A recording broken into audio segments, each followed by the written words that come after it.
I came here several times with my father when I was little, but stopped eating here as often after growing up. I hope the food here will be to your taste. Oh, don't worry. We haven't eaten at a hotel like this in a while. Paimon's getting excited already. In that case, I'll go order for us first. Please wait here a moment.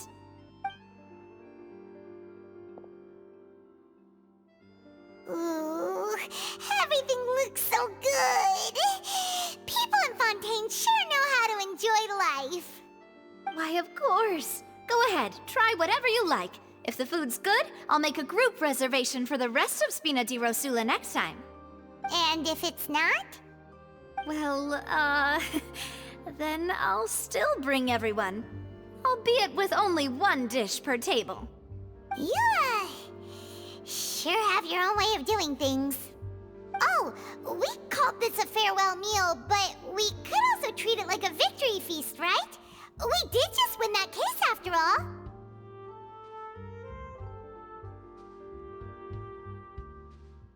Oh, true. Very true. In that case, boss, we'll have another 2 dishes. Huh? Paimon didn't mean that you had to order even more food.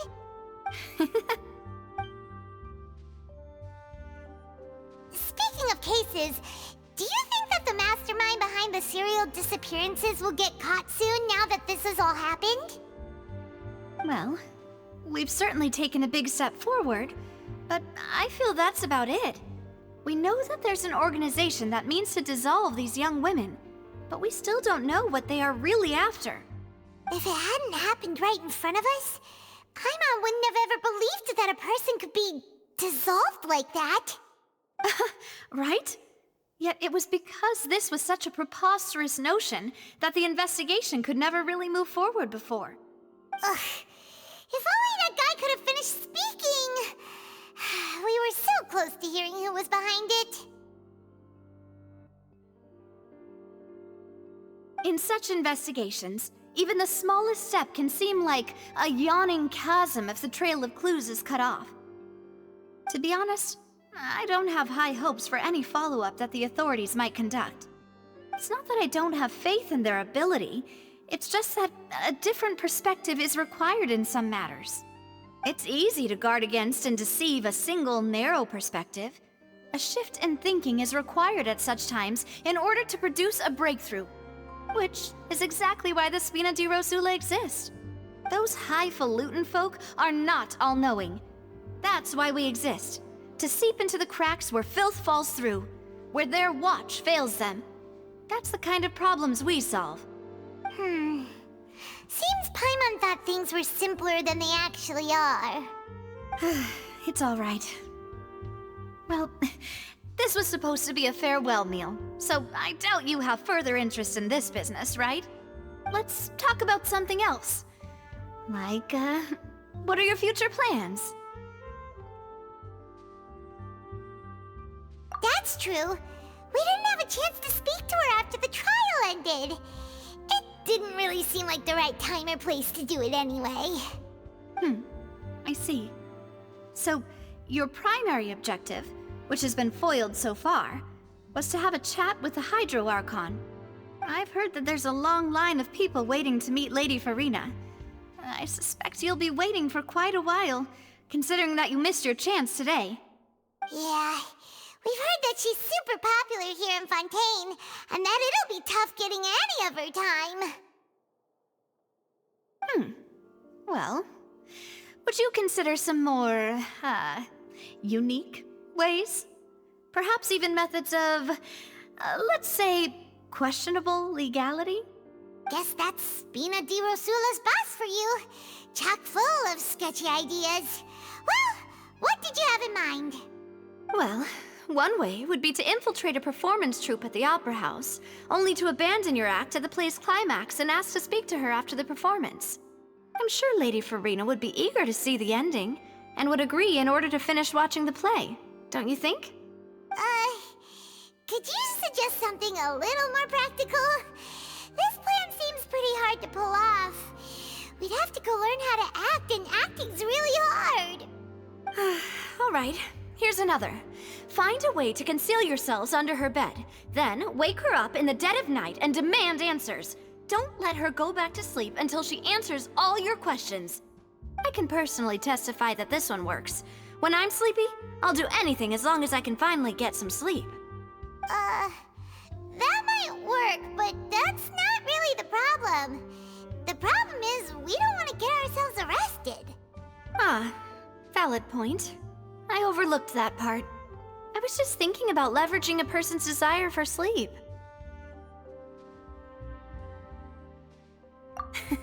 All right, no more joking around. Perhaps you could... Oh, I don't know. Cut the line when she's on a break. You did defeat her in court, clearing citizens of hers from false accusations.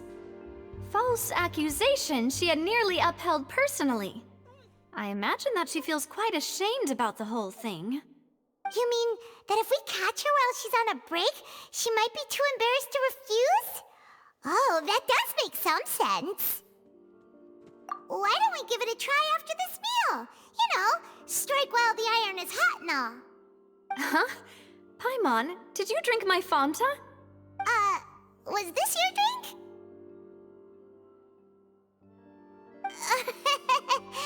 Sorry about that. Paimon wasn't really paying attention and the cup was right next to Paimon. Would you like to order another? No, it's fine. We're just about done here. Alright. Honestly, Paimon wouldn't recommend Fanta anyway. It tastes kind of salty and icky.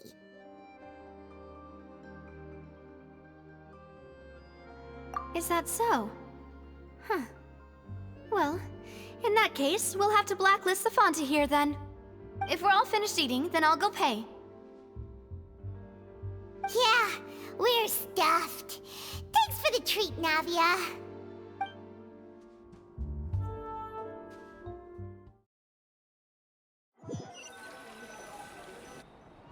Oh, so full. Paimon can barely float anymore.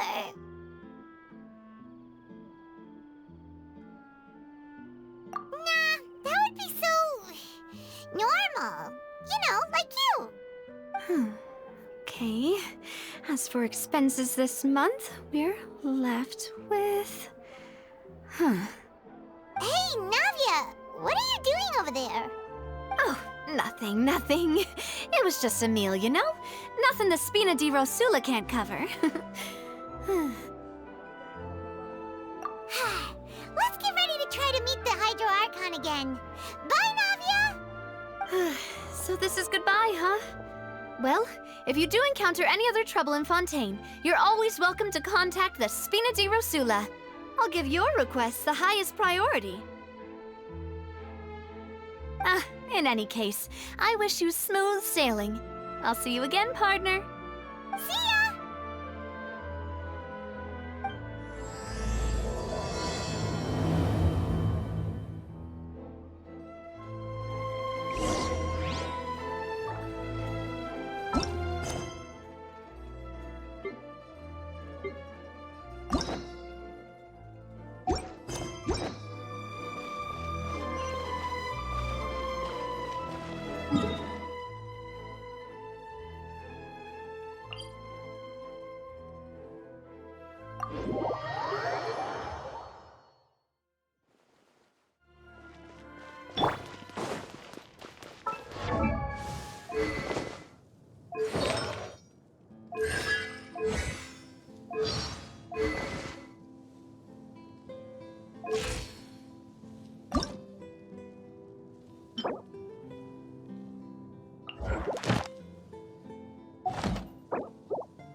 Take your true form!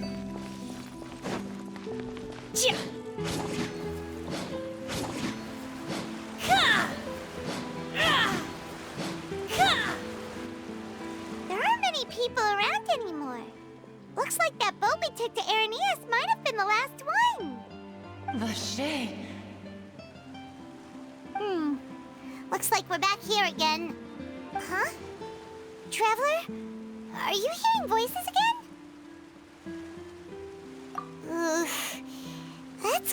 kinda spooky. Are you sure we don't want to come back in the morning? Vache? Vache!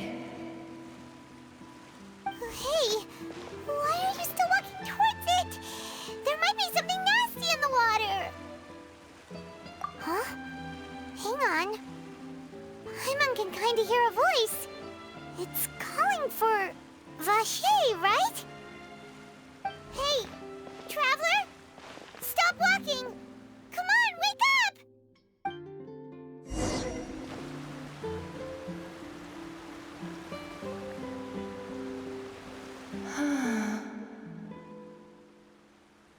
Vache!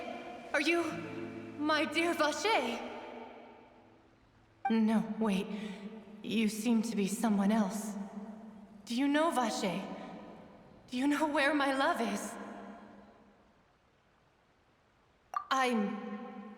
Wait. Who am I? I'm very sorry. I fear I do not know. My memories feel like they have been washed away like a flood. So many fragments dissolved amidst the tide, never to be recovered. How much have I lost?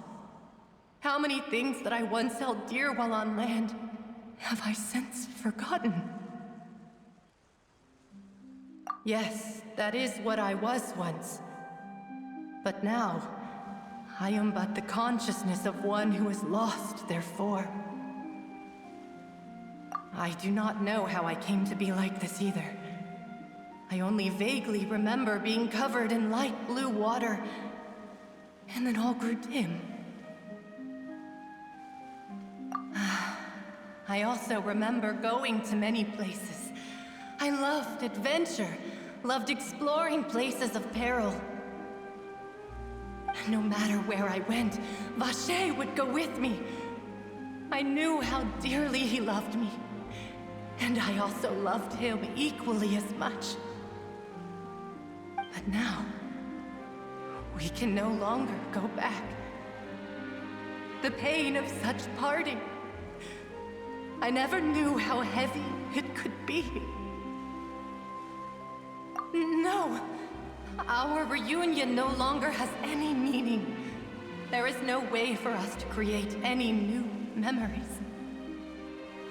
The thought of me gives him no succor, so let it lie forgotten beneath the waters.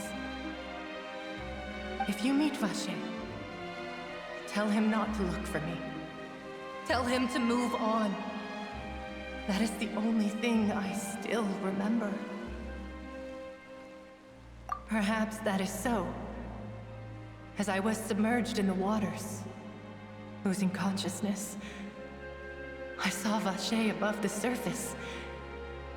His eyes were filled with such sorrow, such longing.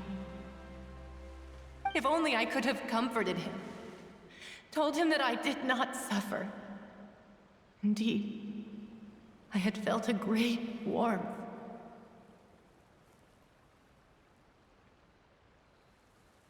Is that what you call it? Dissolving? If anything, I consider it a form of release. It was a state of neither fear nor frenzy, with only an endless peace, like the water's still surface. I could also liken it to being a thirsty person who drinks water for the first time, and only then sees how they have lived for so long in a world of endless want and anxiety.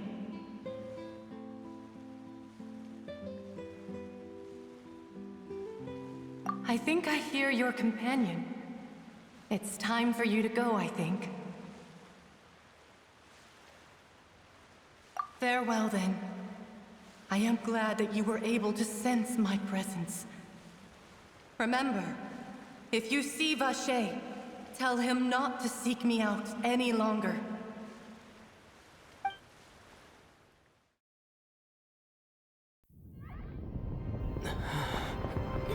Wake up! Come on, hurry! Navi is outnumbered!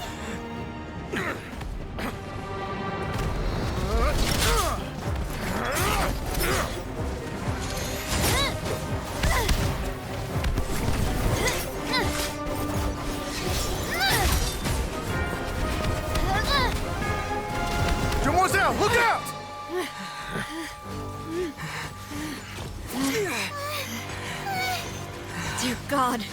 It's a whole army of Gardamex.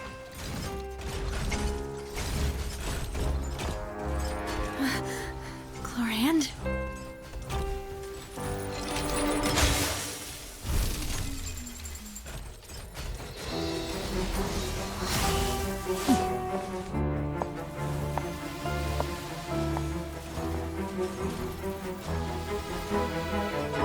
Quick, now's our chance!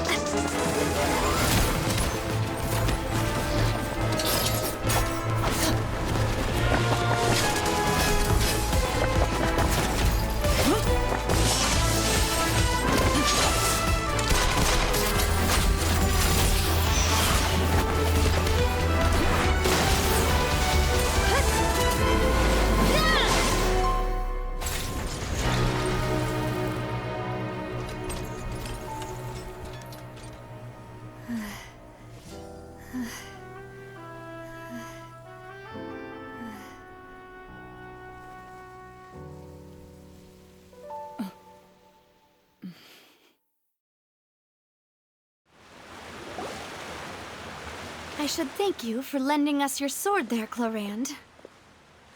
But before I do so, could you explain how you managed to show up here?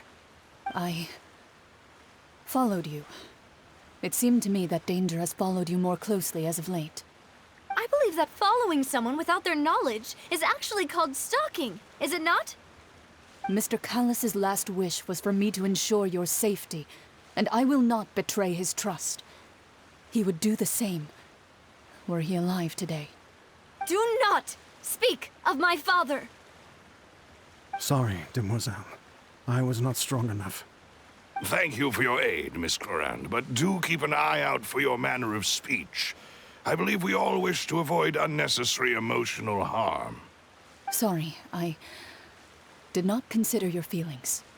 Whatever. What else do you know? How did you come to the conclusion that I'd be in grave danger? I doubt I know much more than you, but I believe that the mastermind behind the serial disappearances is very powerful. Your performance tonight will almost certainly attract their attention. I'm sure they've known about me. To be honest, I'm shocked it's taken them this long to act against me.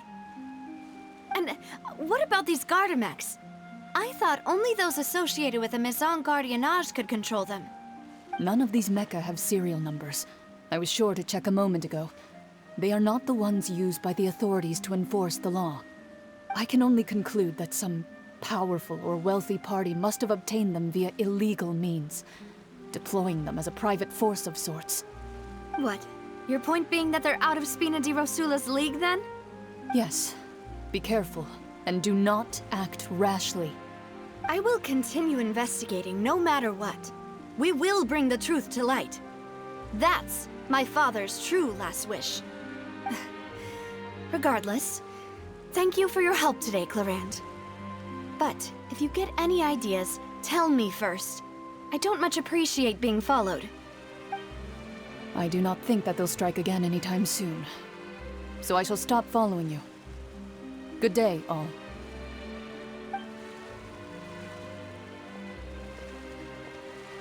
Right.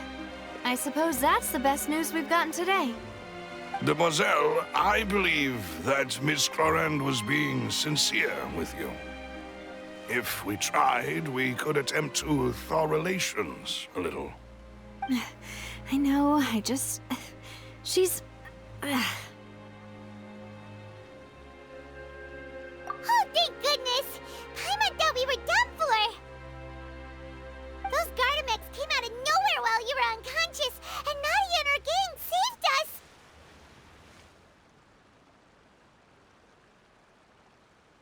Oh, and there was that champion duelist named Clorand who came out to save us too! We got lucky there. Paimon probably couldn't have fought them off otherwise.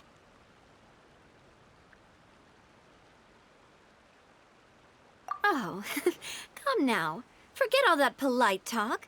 That wasn't really a farewell meal we had back there. Not for me, anyway. In truth, I hope that every meal we have together shall be a victory feast. As such, we're still partners. There's no need to thank me. It will take 50 years for me to match Demoiselle's magnanimity. If it were me, I would have joined the Spina di Rosula on account of her goodwill long ago. All right, you two. That's enough. Actually, Navia, how did you know that we were in danger? You sure did show up in the nick of time. Well, to be honest, you're the one who tipped us off, Paimon. Huh? Really? Paimon contributed somehow? Ooh, Paimon's even more amazing than she thought! Yes, all thanks to you grabbing my drink by mistake. How did that help? After we parted ways, I was on the way back to one of our bases when I suddenly thought of what you said. That the Fanta tasted kind of salty and icky.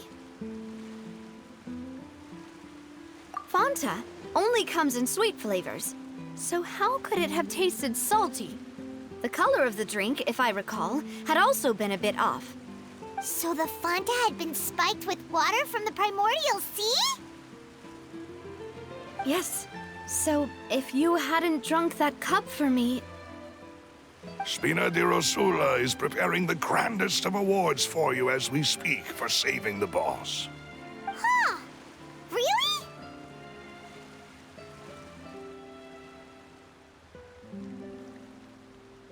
I sent people to Hotel de Boer to investigate, but whoever did this left no trace at all. That's when I figured out that you might be in danger and hurried here as quickly as I could. But why would they go after us too? All we did was defend Linny in court and help clear his name. Ugh, now we're caught up in this mess too, aren't we? Well, you did foil a plan that they were probably pretty proud of, and almost got their name in the process. Speaking of which, did anything strange happen when you drank the primordial seawater?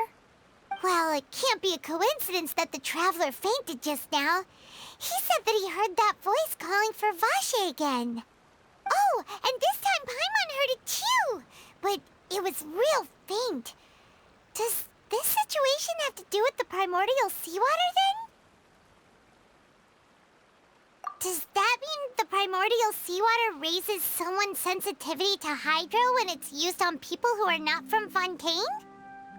That doesn't sound like too much of a bad thing, to be honest. New intel?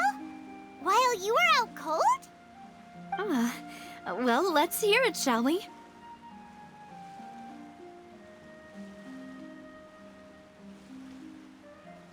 Oh, that is important. Vache. That name doesn't ring a bell. I suppose he hasn't stepped forward as a witness in court lately. Since he saw that young woman dissolve, he was at least at the crime scene. But he never gave testimony or any information regarding people dissolving in the primordial seawater. Could he have been threatened? Yes, thank you. This is very important information indeed. We will continue to investigate. Oh, you mean you'll help us investigate? Well, you did say that our farewell meal didn't really count. That means we're still partners, right? And besides, we're in this now whether we like it or not. You're not gonna let those people who targeted us get off the hook so easily, are you, Traveler? Demoiselle, do try not to look quite so pleased. You are the face of Spina di Rosula, after all. You talk too much. Well, in that case, let's head back to one of our bases, shall we? I'll arrange accommodations for you. We also have some plans to go over, and hopefully we can deepen our bonds as partners. But we'll take that one step at a time, I guess. Don't worry, you two. With us around, our base is definitely secure.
It's right up ahead, but let's make sure we weren't followed first.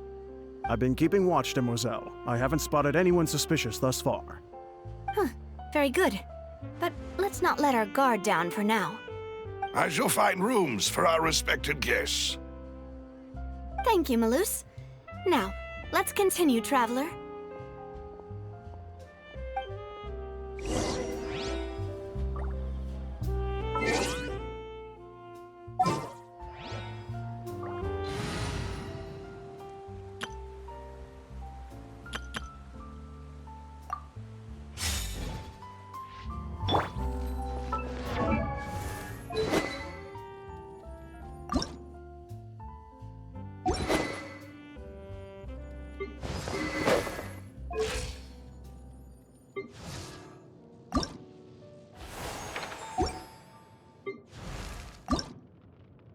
Oh, wow!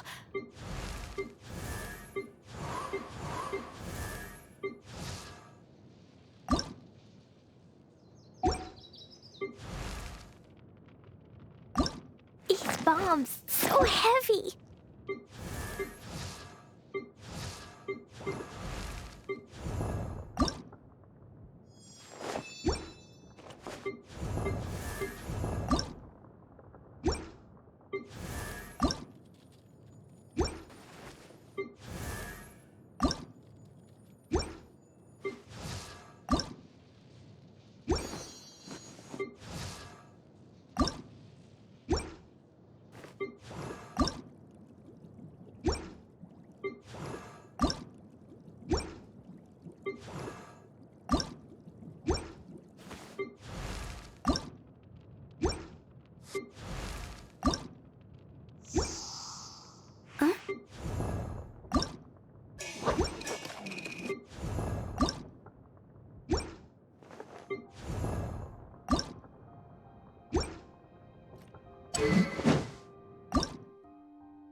This is your base?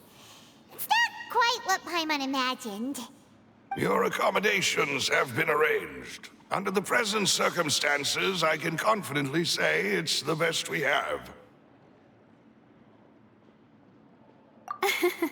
Well, our funds have been a little tight lately. After all, we don't allow illegal or unethical profiteering. In fact, our funds often come from citizenry who support us. Seems like it's tough times for everyone. But if you have the support of the people, that does sound like it's worth it. To be honest, our financial situation was a lot better back when my father was in charge a few years ago. I'm afraid I'm not quite his equal. Your father... he was the previous boss of Spina di Rosula, right? How did he... Demoiselle, if you'll allow me to explain. No. I'll explain it myself. I suppose I couldn't run from this topic forever.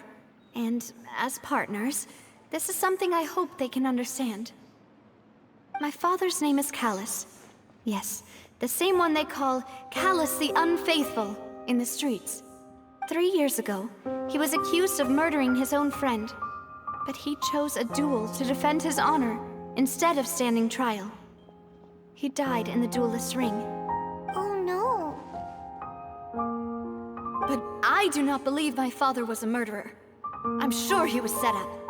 At the time, I believed that if he only stood trial and was duly investigated, something amiss would crop up and prove his innocence. But strangely, he not only requested the duel himself, but rumor has it that even after being seriously injured, to the point where he could be deemed as having lost the duel, he refused to surrender, determined to die in the arena. 3 years later, I still don't understand why he did that. How could he protect his honor if he's dead? If anything, he gave up his chance to defend himself. The closest piece of info I have is that my father had been investigating the serial disappearances case at the time of his death. Ah, so that's why you're so determined to get to the bottom of that case. That's right. I've also tried to investigate the murder my father was implicated in, but I haven't found a single new clue in my countless reviews of the investigation records. However, I believe that if the murder case is related to those behind the disappearances, they must know something. I must know what really happened. Was my father coerced? Framed? Even if he really did kill his friend, I must get to the truth. If only he'd been more open with me when he was still alive. He even hid the fact that my mother died due to complications when giving birth to me. And now, here I am investigating his death. You really are a handful, aren't you, Papa?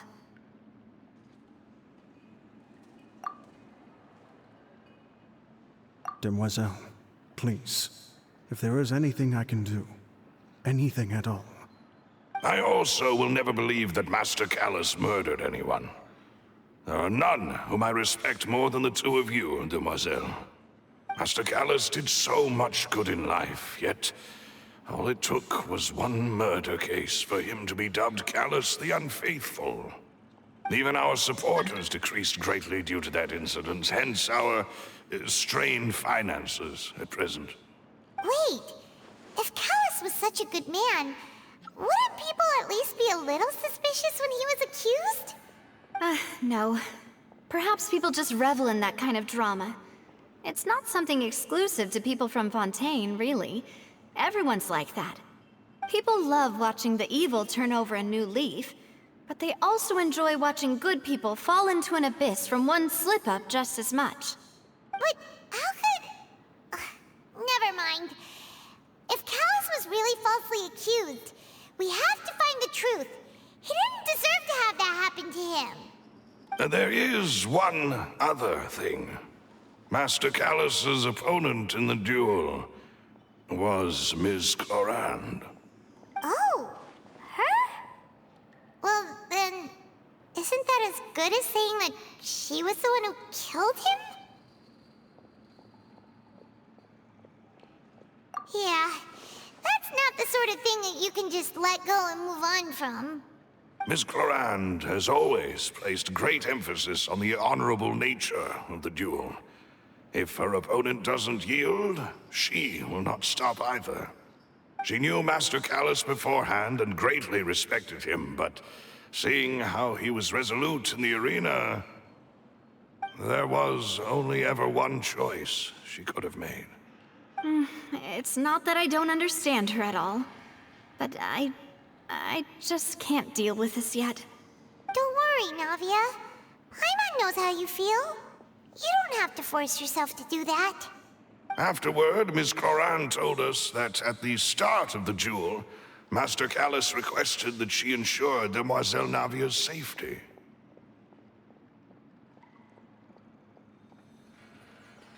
Yes, that is our understanding as well. Oh, Papa. What madness drove you to ask the person who killed you to take care of me? All right, anyway, that's the information I wanted to share with you. Even if it did sound like I was just complaining towards the end.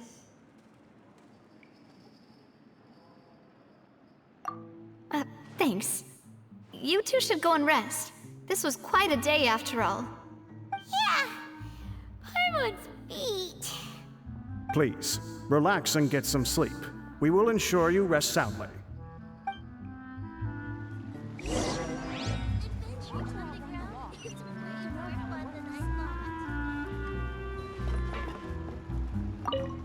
Whether it be responsibility for Spina di Rosula or Master Callus's death, it all landed on Demoiselle's shoulders so suddenly.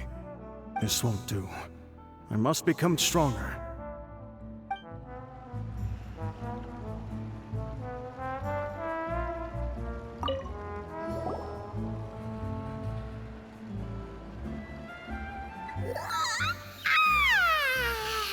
Paimon slept so well. This place feels almost too safe. Huh? Navia? Where did the other two go? I sent them back to Poisson. It's Spina de Rosula's place of origin, and where we have our headquarters. There's not much for them to do here at the moment. Paimon gets the feeling that you're just trying to get them off your back. But never mind that. When did you get back? Were you waiting here the whole time? No, I just returned after going out for a while. I did some investigating yesterday regarding the name Vache. Wait, so you didn't sleep at all? How could I after having such critical new evidence appear? Guess Paimon wasn't speaking for everyone just now, huh? Unfortunately, this name seems to have been wiped from existence. It doesn't seem to have a match anywhere. I suspect that those behind this have already taken steps to hinder an investigation from this angle. But that does prove that this Vache person is a key witness in the incident. Does that mean we're too late, though? No. There is one ray of hope. One place in Fontaine that they would find almost impossible to threaten, no matter how much they wanted to. And that is the archives kept by Chief Justice Neuvillette. A place where detailed files on all the cases in recent years are kept. If the Oceanette you met is one of the young women who went missing recently, we should be able to find some related information there. So Neuvillette maintains an archive of case files? Whew, guess that's the hard-working Chief Justice for you. In that case, let's go talk to him, shall we? Aren't you coming along, Navia? Did you get tired? No, it's nothing. Let's go see the Honorable Chief Justice.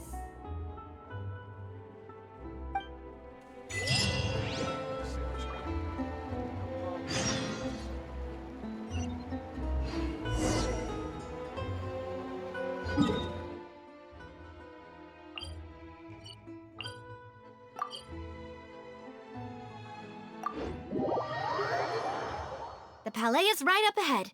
Come on.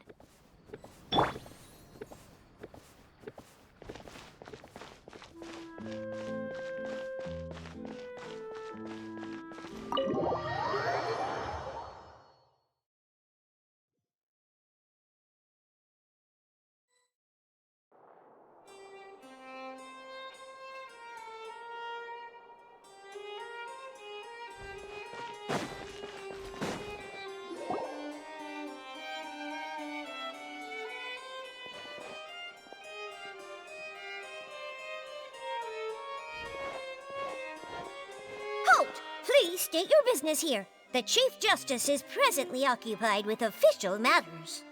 Huh. This place does look pretty heavily guarded. Guess that proves that Nervalet's files are really secure. Hey, don't you recognize us? Huh? Who are you?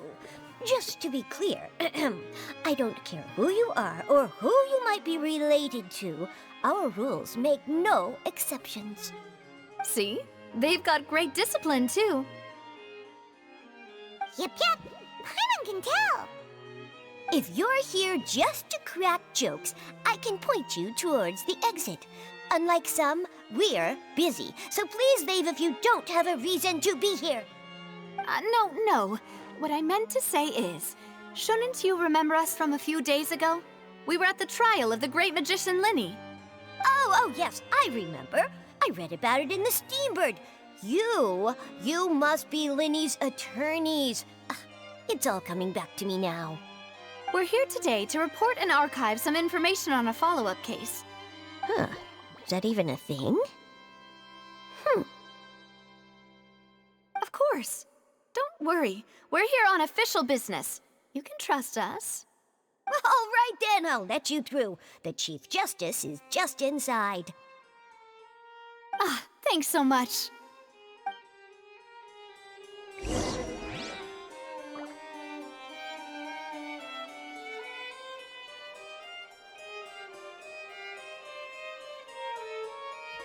food in the cafeteria is excellent, if you're lucky enough to make it in.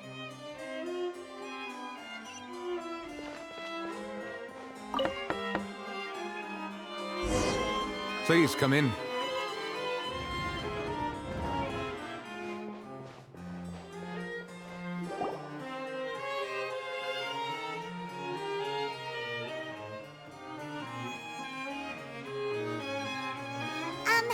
Sorry to barge in, Monsieur Nervalet.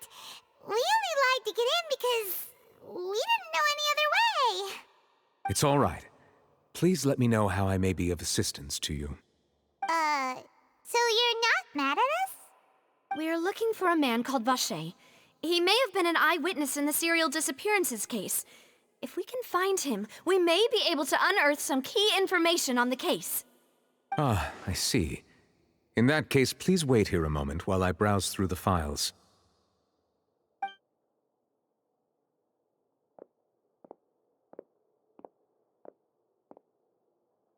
Who knew that Nervalet would be so easy to talk to?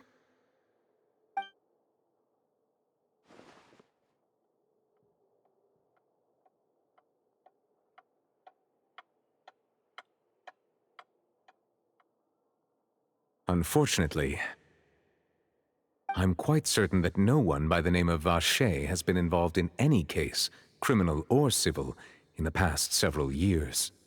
There are no records of him either in the files or in my memory. Traveler, what if it was really just a dream? Is that so?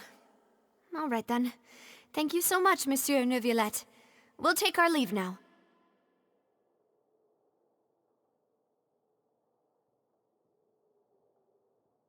Ahem.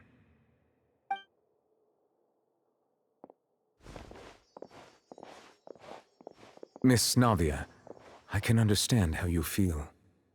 Your father, Callus, was a truly exceptional man.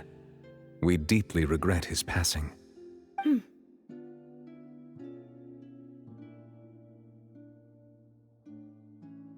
And what are you trying to say, Monsieur Neuvillette?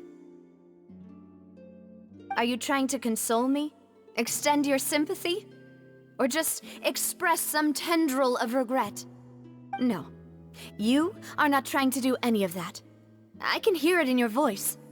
There's no emotion behind your words. You only said those things because you felt like you should.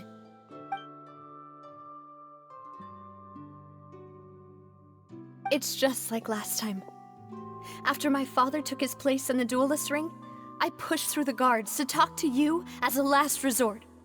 You even told me then that you thought there was something fishy with the case, yet you still allowed the duel to go ahead. In your eyes, the value of a human life is nothing compared to those cold laws you hold so dear. If you truly regret my father's death, then why didn't you call a stop to the duel? Why didn't you give me the power to stop him from throwing his life away?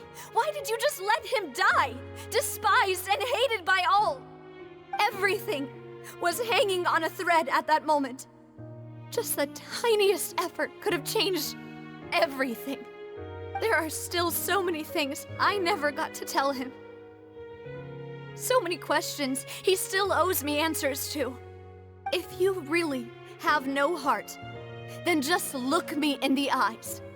I, Navia, will show you the true meaning of regret.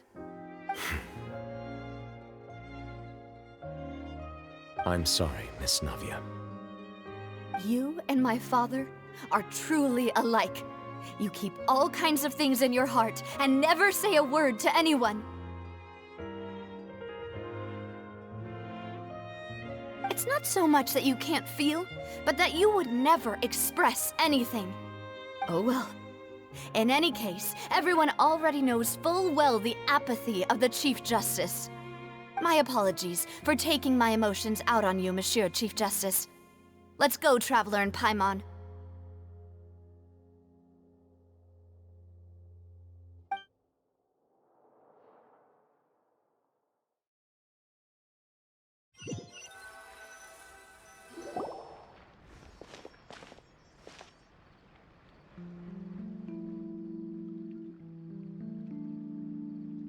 Navia, are you okay? I'm fine. Rain.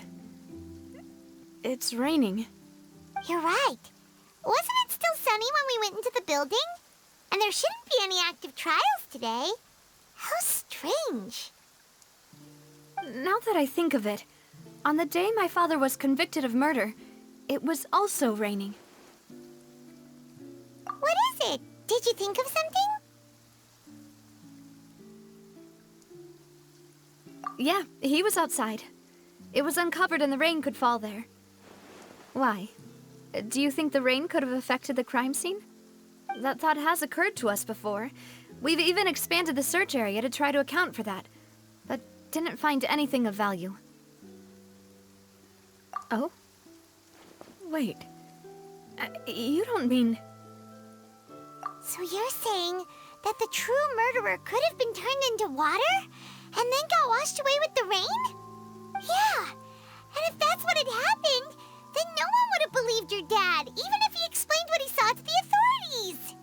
I really think I found a true genius for a partner. You're completely right. How did I not connect the dots earlier? All right, let's go to Poisson. With this new lead in mind, we'll get to the bottom of my father's case for sure. Yeah, we're gonna make progress for sure this time. Do you want to go with me now? Or do you want to head over by yourself later?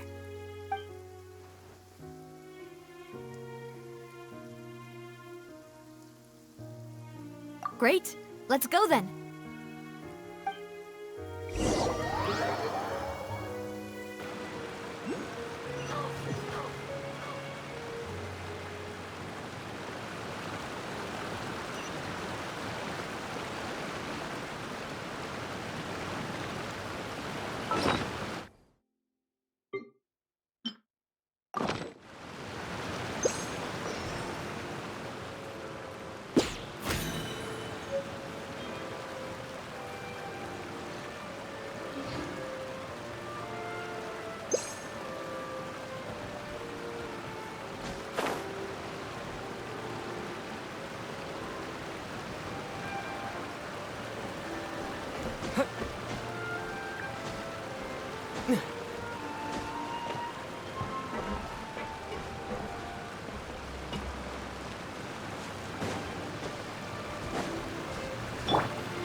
Whoa! What a huge ship! Why would a ship be anchored at a place like this? There's no need to be so surprised. While it may look like a ship, it's actually Spina di Rosula's headquarters. My father was the one who asked for it to be built like this. Perhaps our taste in exterior design is the only thing we occasionally had in common. A gigantic and glamorous ship embodies discovery, opportunity, ambition, and conquest. It symbolizes Spina di Rosula's bright and limitless future.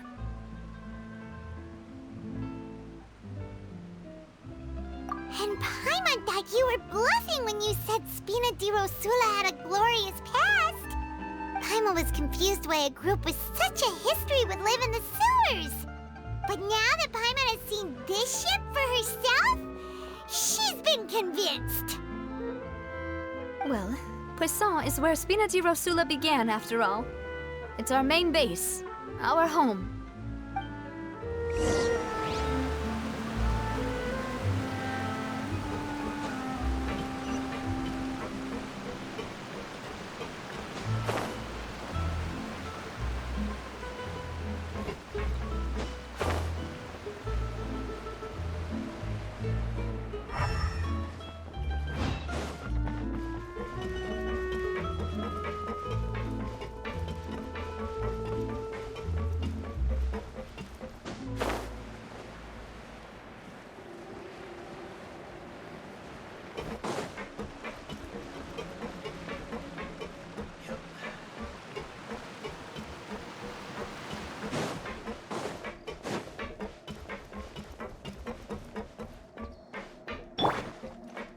Trust and rebuild!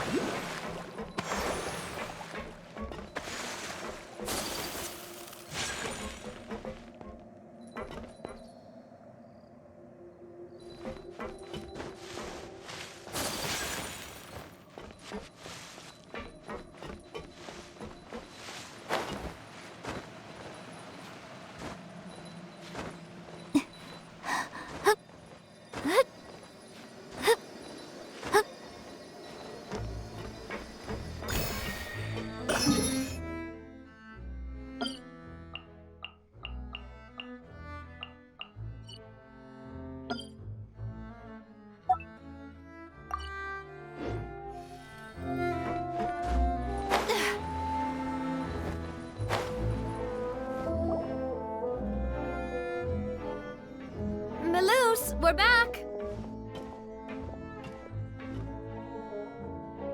Apologies for the wait, demoiselle, and our most important partners. You said before that you still had some business at the court. What brings you back to Poisson so quickly? About that. It's because my partner here reminded me of something really important. You see, what if my father's case had something to do with water from the primordial sea? You still remember, right, Maloose? On that night, it was raining? Yes, the case was quite similar to that of Mr. Linney's. Both were what you'd call impossible murders. Could you tell us a bit more about what happened before? Yeah, of course. Many years ago, something called synth began to gain popularity in Poisson. At a glance, it was a kind of drink that could excite your mood and produce many pleasant hallucinations. Wait! Didn't that guard guy who turned into water also mention that the primordial water could be used to produce some kind of potion? Yes, he did. Considering what we know now, it's almost certain that synth is created using water from the primordial sea. If you drink synth for an extended amount of time, you'll suffer many side effects, such as losing the ability to focus or control your emotions. And if you were to stop drinking it completely, you'll experience flashes of paranoia and anxiety while lacking energy to do anything. It's an extremely dangerous substance. As he oversaw Poisson, my father was compelled to put a stop to synth abuse and called for a complete ban of it. Boss's uncompromising attitude incurred the synth vendor's wrath, but no matter how much they threatened or bribed him, he refused to yield. Not only that, Boss became determined to find the mastermind behind the synth operation and put an end to the problem once and for all. Yes, but the enemy was very cunning. So he could never get anything out of the dealers, all of whom only sold the stuff and weren't privy to the rest of the operation. Recognizing that, my father decided to contact the dealers in secret and cultivate personal relationships with them. Finally, he was able to convince someone to become his informant. The man's name was Jacques. He felt greatly ashamed about his work after seeing many families destroyed by synth abuse. That night, my father hosted a banquet at his countryside estate. He planned to meet up and exchange information with Jacques over some food. But then, we heard 2 gunshots from the courtyard. We raced to the scene and found my father, still holding a gun, and Jacques, who was already dead on the ground. Huh? How did that happen? Aren't they on the same side? Sounds just like Lenny's case, doesn't it? In both cases, the culprit seemed obvious, but neither appeared to have any motive at all. Looking back on it, though, I now believe the most important clue was something we all overlooked at the time. There were pieces of clothing left at the scene. Precisely. It's all thanks to you that I made the connection now. Back then, we all just thought they were some costumes that Jacques used to disguise himself at the banquet. But, considering it now, it's almost certain that they belong to a third person at the scene. With one extra person, we'll also need to reconsider why the 2 shots were fired. You're right. We still don't know what happened. But my intuition tells me that we're on the right track to figuring it all out. I'm finally headed towards the truth. Jacques was an empathetic man who was infinitely remorseful for his past actions. It's unlikely that he turned on Boss with 0 warning. I think this third person is probably the key to the full truth.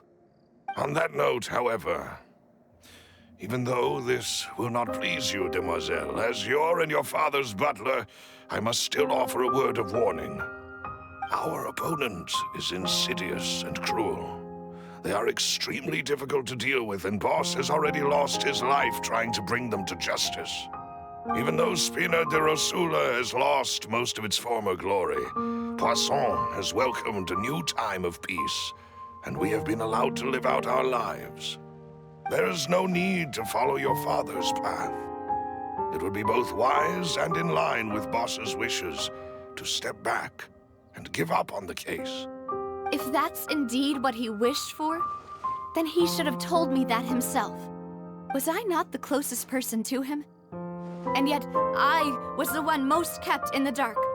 What was the point of him dying without sharing any of the secrets he knew? Did he manage to protect anything in the end? Synth is still here. Callus the Unfaithful is still his epithet. And Spina di Rosula is barely getting by. Nothing has changed.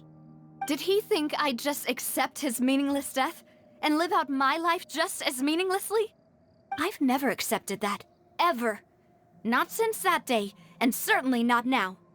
I want to find out the real answer for everyone's sake. For the missing girls, for the victims, and for myself. Navia. This is indeed the best moment to act.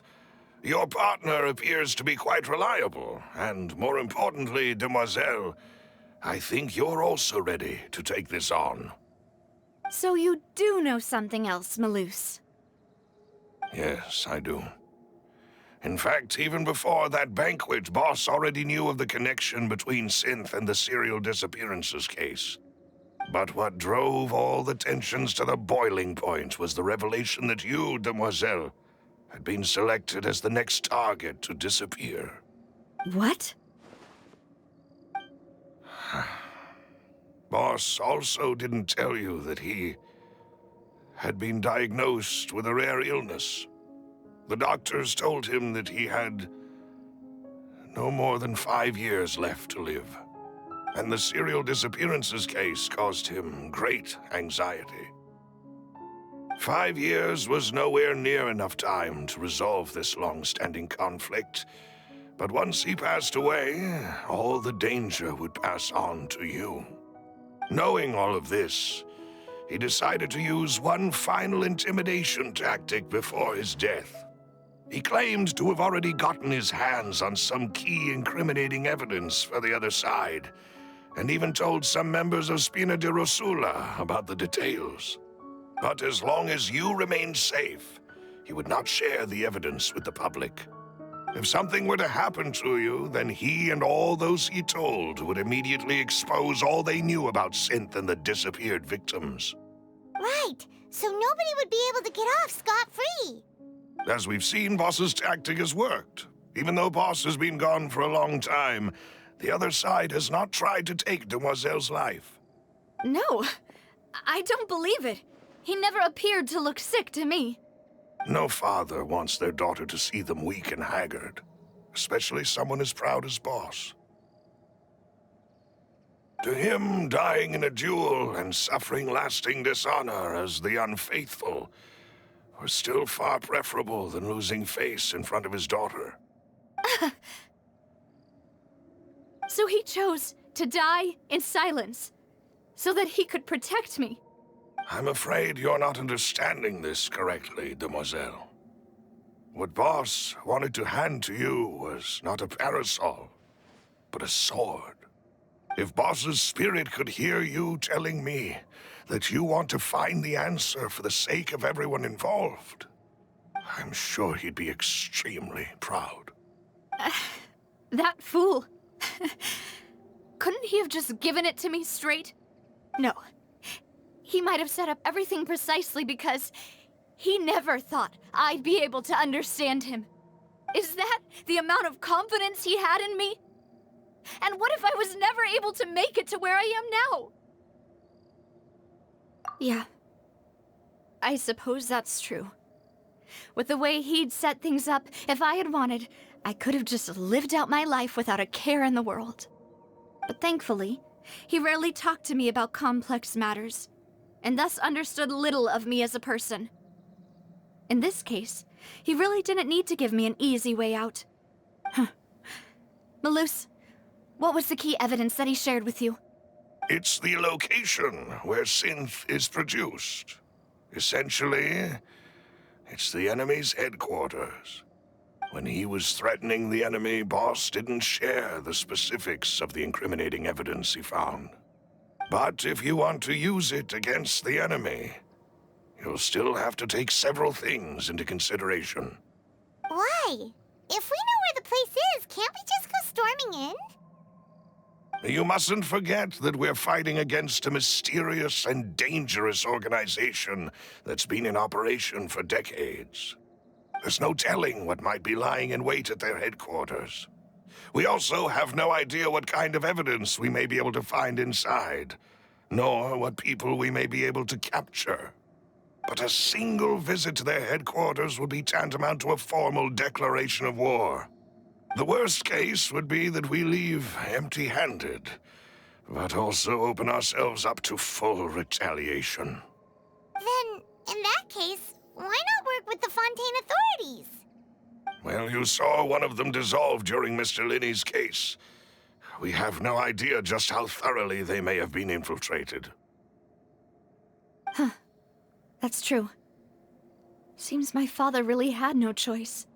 But things are different now. It should be a lot easier to prove the other side's guilt, now that we've connected Synth with the disappearances case. You sound like you've put a lot of thought into this, Malus. I am the butler, after all. I live but to serve the boss and Demoiselle's will. I've always been willing to take on any kind of risk for your sake. But considering my relative lack of ability, I've spent my time keeping secrets, performing basic investigations, and waiting for the right time to come. Thank you for all of that, Malus. Have you discovered anything new in the past few years? Let me think. One conclusion I came to was that the enemy must be quite familiar with Spina di Rosula, or at least have an informant planted here. When I announced orders to the organization's members on Demoiselle's behalf, I used to deliberately keep a few people in the dark and observe the reactions of the synth vendors. If the vendors didn't change their plans, then the individuals informed of our orders must be innocent. If the vendors packed up and fled, however, then someone must have given them the news. After several rounds of testing and investigative tracing, I've narrowed the suspect list down to 3 people. The first is Florent, Spina di Rosula's senior advisor. Huh? Florent? Yes, surprising, isn't it? He was one of the people Boss trusted the most, which also means that he was someone who understood Boss really well. Thanks to his position within Boss's innermost circle, he always knew our upcoming plans and could thus avoid capture this whole time. There's someone else like him too. Marcel, the head of Confrérie of Cabrières. Uncle Marcel. It's a guild in Poisson. Boss helped it to grow to its current size and prominence. In the beginning, they were only reselling some daily goods, but now they're one of the richest guilds around with a lot of business connections in the city. So, they're like a sister organization of Spina di Rosula? Yes, you can say that. When we were fighting against the synth dealers, they provided us with plenty of support. It's a bit difficult to imagine someone using their own money to hunt down themselves. The final suspect is Thierry, the man responsible for coordinating information between Spina di Rosula and the guards. Although the guards mostly leave us to our own devices, there are still many activities we have to report to the local authorities. Since Thierry is always in the know about our current activities, he could theoretically always plan one step ahead. I see. These are all people who I communicate with quite regularly. To think that the enemy we've been fighting against has been right next to me all along, among those I trust the most. It's almost too hard to believe. If you want to investigate them, please take every precaution to not alert the quarry. Judging from our experience, the enemy is extremely cautious. Of course. And thank you, Malus. You've provided us with a lot of great information. You're too kind, my lady. I'm just doing my duty. And before I forget, proving Boss's innocence would also mean clearing him of blame in Jacques' death. After that incident, Jacques' wife and daughter were taken into the Spina's care. They still live in Poisson today. If it might help, you could also pay them a visit. I can make the necessary arrangements. Oh, thank you so much, Malus. You really are the best. A new case awaits, my dear partner. I hope we can work together to uncover the truth and end this case once and for all.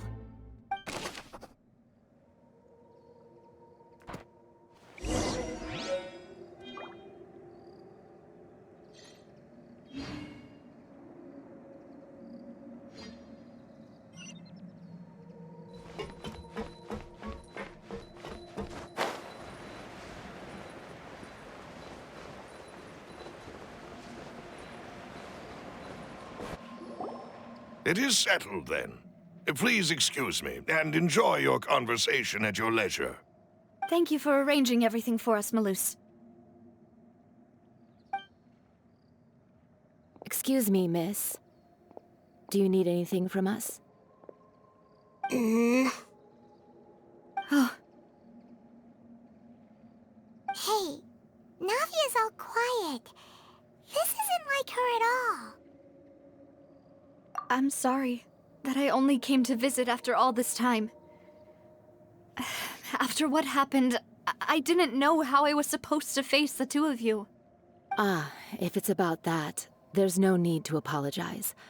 After my husband died, Spina di Rosula sent us a lot of mora and support. I understood your guilt and apology to be genuine. But aren't all of those things nothing compared to the loss of Jacques? I can understand the kind of pain that comes with losing a father so needlessly. You don't understand at all. I didn't know how to face you, because I didn't know what I could possibly bring as a consolation gift. I know only the full truth could bring closure to you, and to all of us. Mm-hmm. I'm sorry. I appreciate the sentiment, but you don't have to carry all that guilt. On the matter regarding my husband, my daughter and I have more or less found our answer already. Would you mind sharing it with me? I really can't believe that my father could ever bring himself to shoot Jacques. I always knew that my husband's money was earned through others' suffering.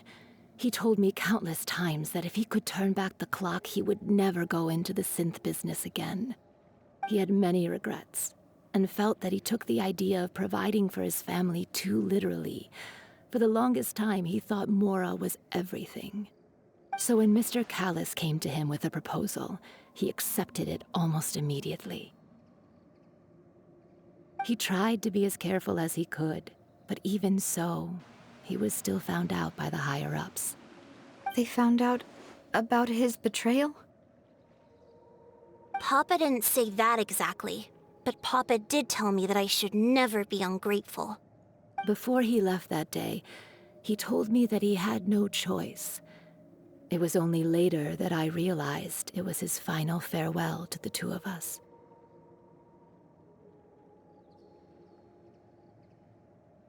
I don't know that for sure, but you could say that's the conclusion I eventually came to. Which is why I'm the one who should feel guilty. Callis had always taken great care of us, both when he was still alive and after he passed away. Even if he fired the shot that killed my husband, it was likely in self-defense. It is impossible for me to hate him for what he had done. But Mama, why is Papa still the bad guy if he did the right thing? Papa always wanted to be a good man, so why did he have to do a bad thing in the end?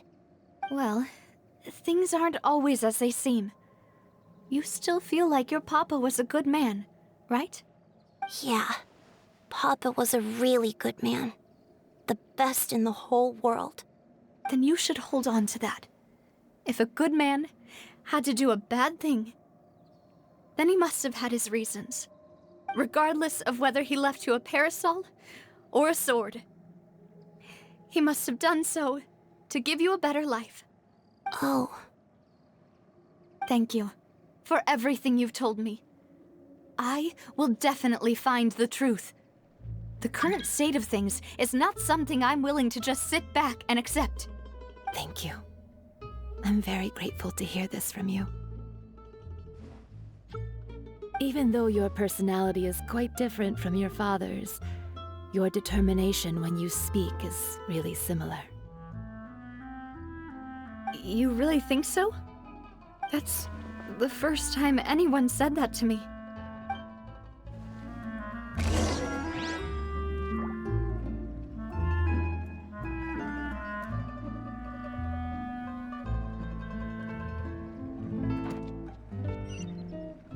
I'll leave my husband's case to you.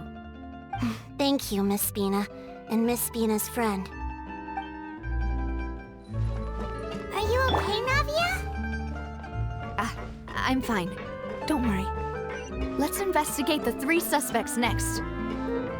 Florent should be nearby, and we should be able to find Thierry and Uncle Marcel in the city. I'll get myself together on the way, so please don't worry.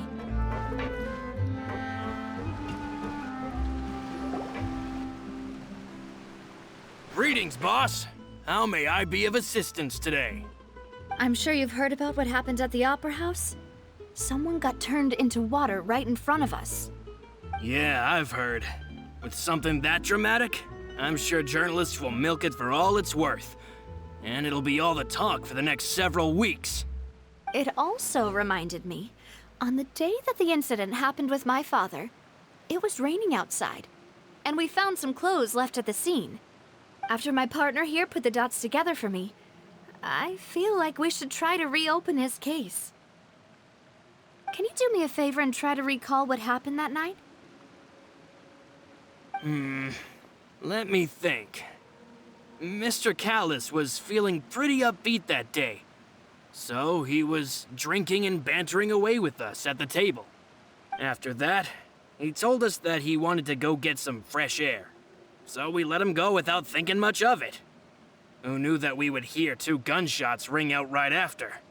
My first reaction was that Mr. Callus's life was in danger. So I grabbed my holster and made a mad dash toward the scene. But when I got there, it was already too late. Mr. Callus was standing over a dead body with a gun in his hands. All we could do was look back and forth at each other, not knowing what to say. So you also remember 2 gunshots then? Indeed. The guard said that the first shot didn't hit anyone, while the second killed Jacques. But I've never really bought that explanation. Reason being, Mr. Callus had left his gun on the table. I even made sure to confirm that before running to the scene. But according to the guards, that doesn't mean he couldn't have had other guns on his person. About the clothes left at the scene that you mentioned, do you think there was a third person there who was turned into water? At least from our perspective, my father had no reason to kill. So he would also have no reason to bring an extra gun with him. The gun he was holding probably belonged to Jacques, or a third person on the scene. Yeah, that makes a lot of sense. So you're saying Mr. Callus ended up with the gun because he seized it from one of the other guys? But hold on. If that's what had happened, then why didn't he share the truth with any of us? He didn't even want to face the Oratrice machine, and chose instead to prove his honor in a duel. Did he lose all faith in the courts after seeing someone dissolve right in front of his eyes? About that, Malus told me a thing or two. So, I think I can understand why he committed to the duel. I'll tell you everything, once the whole truth has been revealed. I understand. Then, I'll leave Mr. Callus's honor in your hands, boss. And if I may just say one more thing. The whole Callus the Unfaithful epithet has been a thorn in my side since the day it was invented. Many people have laughed at me for still calling him Mr. Callus, even after so many years have passed. But it was Mr. Callus's trust that allowed me to rise through the ranks of Spina di Rosula and live the life I lead today. No matter what others might say, he'll always be the man I respect the most. And he'll always be my boss. Don't worry. I will definitely find the truth. You and all our other comrades at the Spina deserve to know the truth as well.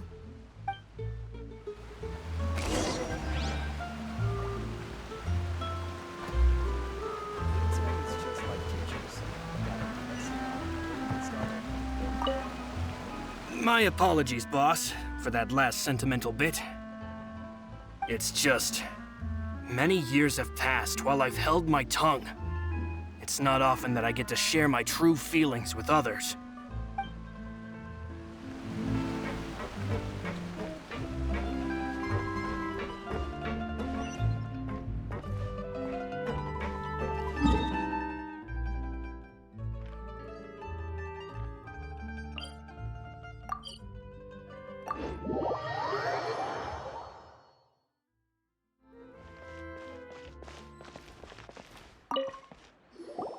Hey, Thierry!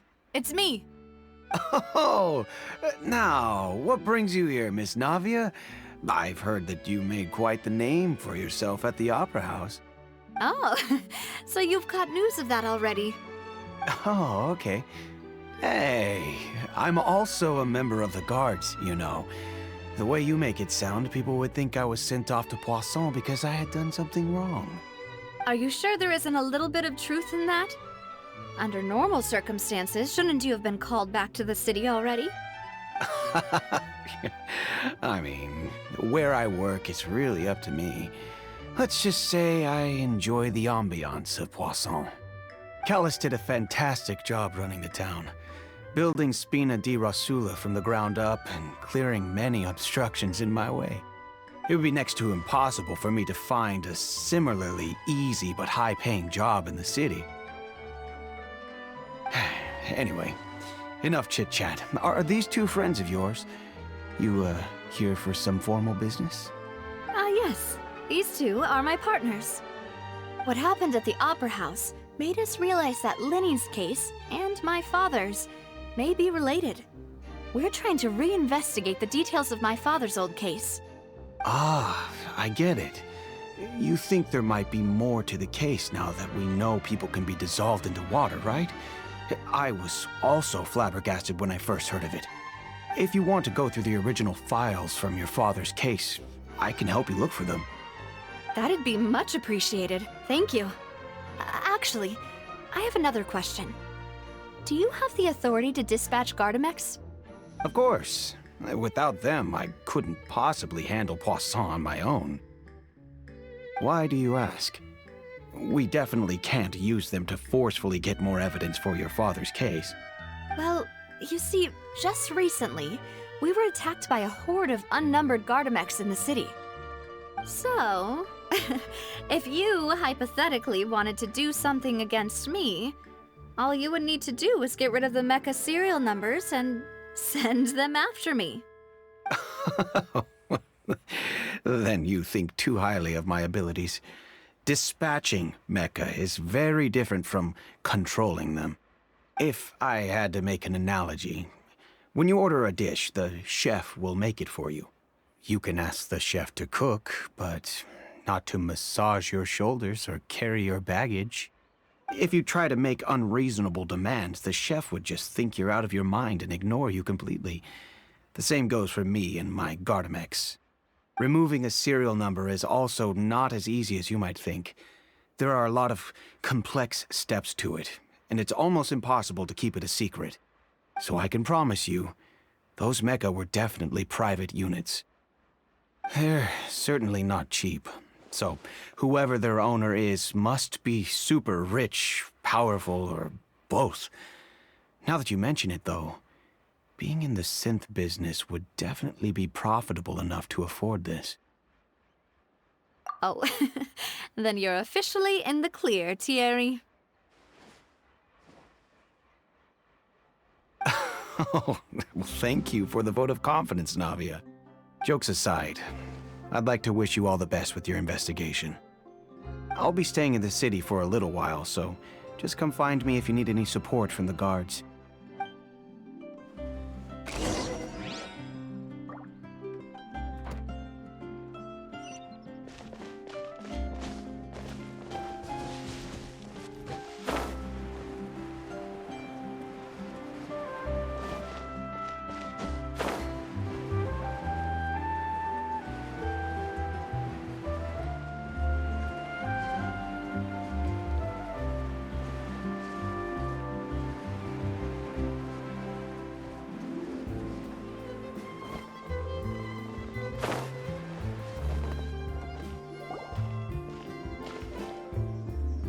Hello. How may I help you? I'm here to see Marcel. Could you please let him know? You can just say Navia's looking for him. Sure. I will let him know right away.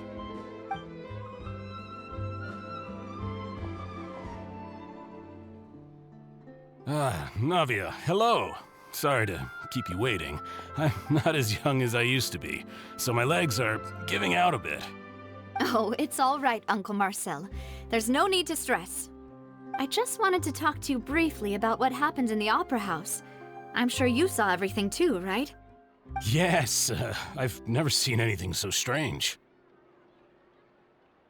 Oh, you were at the Opera House too? That's right. I went there with Navia to see the magic show. Who knew it would turn into a whole murder mystery? I also witnessed your marvelous sleuthing work. Quite impressive. To beat the Hydro Archon at her own game on her own turf, I can already imagine everyone in Fontaine discussing your exploits over a few glasses of wine. Oh, Paimon doesn't want to become the talk of drunkards. Apologies. It's just how Fontaine is as a nation. Everyone loves drama and theatrics. Uncle Marcel, you've also noticed that other thing, right? The fact that humans can dissolve in water? Yes, I was reminded of your father's case right away. Is that what you're investigating now? Exactly. I still don't have much solid proof, but I can sense that the other side has already begun to act. Oh, and what makes you say that? We were attacked on Araneus by some unnumbered Gardamex. And there was also an attempt to get me to drink water from the primordial sea. If not for the vigilance of my partner, I probably wouldn't even be here talking to you right now. Oh, you're giving us too much credit. Wasn't it you who protected us? Alas, it seems things are heating up again. The peace that Callus sought so dearly will soon become a thing of the past. But rest assured, Navia, Poisson will always remain a safe haven for you. If you're scared, you can always return there. If anyone dares to lay their hands on you there, the Confrérie of Cabrières will use its funds to the last Mora to bring them to justice. Thank you, Uncle Marcel. But I don't intend to go into hiding. I'm going to strike while the iron's hot. Do you have any new thoughts on my father's case? About that. Sorry, my age is catching up with me, so it'll take me a while to recall my memory.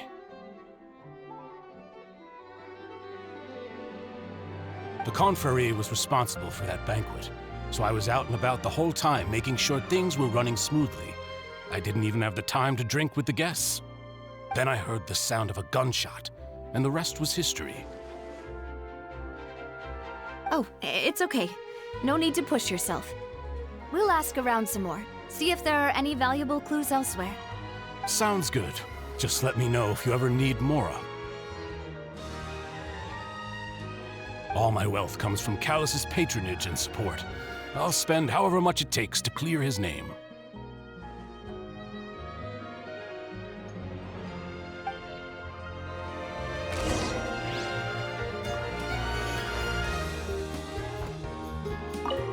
Alas, why do these kinds of things happen to the kindest people?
We've talked to all three suspects, purely based on their conversations with me.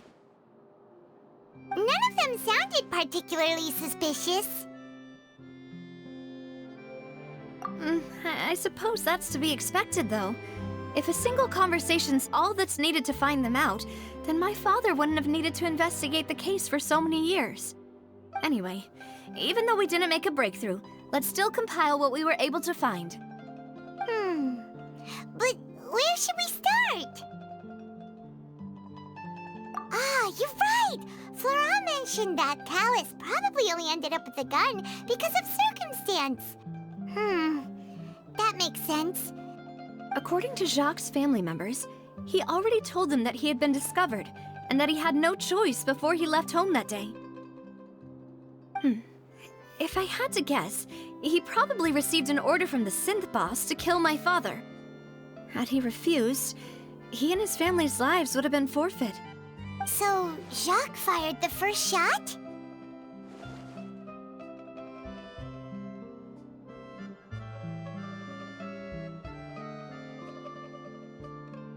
Oh? And why is that?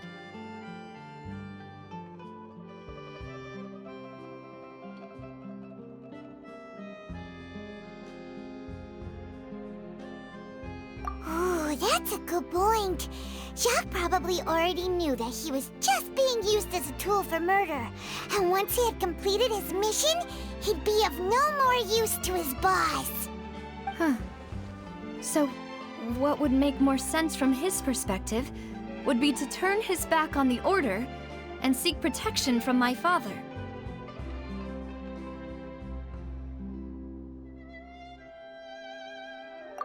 Makes sense. But without evidence, that's still just a theory. Besides Jacques, the attack from the Gardamex has been bothering me quite a bit as well. It's obvious that our enemy has become more antsy after the secret of the primordial seawater was revealed. Do you think he knew, even then, that we'd follow this lead to the end? Given everything that's happened since, it's quite possible. But who among the 3 suspects would have the ability to control privately owned Gardamex?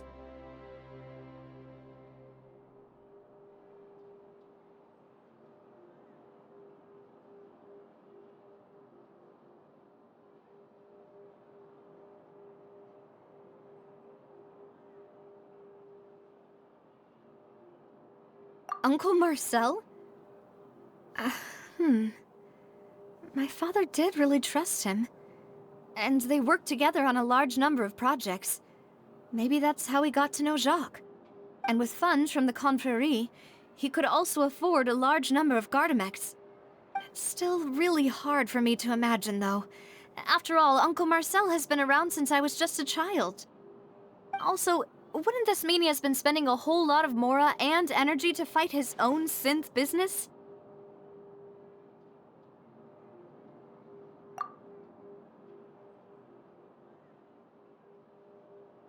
Thierry, you say? Huh.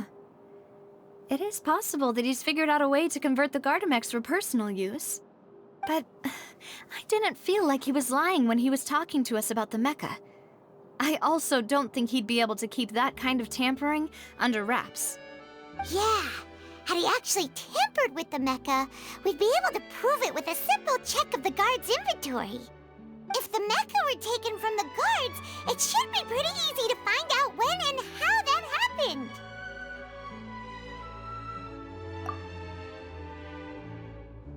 Florent? It is true that he was closest to my father, and thus had the best chance of learning about his dealings with Jacques. But as Spina di Rosula's advisor, his work mostly deals with personnel and security, so he shouldn't have much means when it comes to finances. So you're saying he's too broke to afford a mecha army? Exactly. He can't. And even if he could, I don't think he would be able to dispatch a whole group so quickly. Who could it be?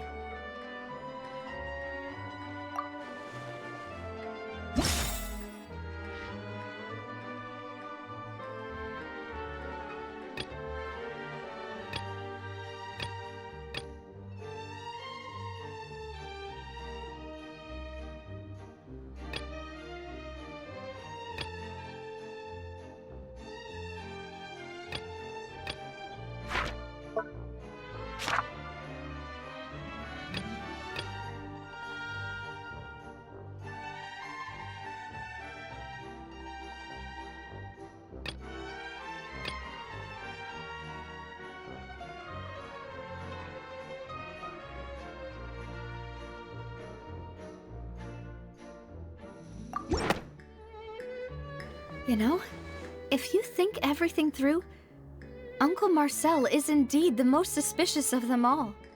Could we be missing other suspects?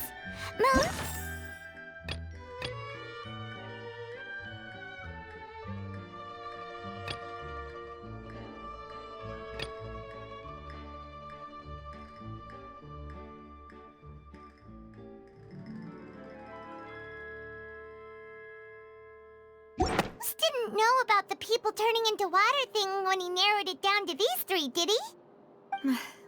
Malus has always been very reliable, and his judgment of others' trustworthiness has been fair and well considered. When he laid out his case for the 3, the rationale he gave me made a lot of sense as well. The suspect is knowledgeable about the Spina's internal affairs, has the means to dispatch Mecha to assassinate us, and possesses significant intellect and foresight. Even if I don't want to believe it, I'm starting to see how things could all tie back to Uncle Marcel. Well, we still have another trump card on top of all the theorizing and speculating. Yes, Malus did say that charging straight in there would be extremely risky, but we don't have any other options right now. We need far more solid proof before we can hope to go charging in on our enemy. Navia, here you are. Oh, I've been looking for you. Huh? Aren't you the guy from the guards? Did something happen? Yeah. News came from Irenaeus just after you left. We've got another trial on our hands. Wasn't that place built specifically for holding trials? What's so newsworthy about this one? I know. But they said the person they're putting on trial is a Fatui harbinger called Tartaglia. What? Is that someone you know? Yeah, we know him. Maybe even a little too well. Well, he's been accused of being the true culprit behind the serial disappearances case. It's absurd, don't you think? Wait, how? None of our investigations have had anything to do with him. That's what I thought was strange about it, so I came to tell you the news right away. If the charge against him stands, then it'll be next to impossible to get the guards to support any of our planned investigations. Right, because they'll think they've already found the culprit. Yeah, and it'll be a lot harder then to clear Mr. Callus's name. I understand. Well, partner, what do you think we should do? We still haven't found any conclusive evidence.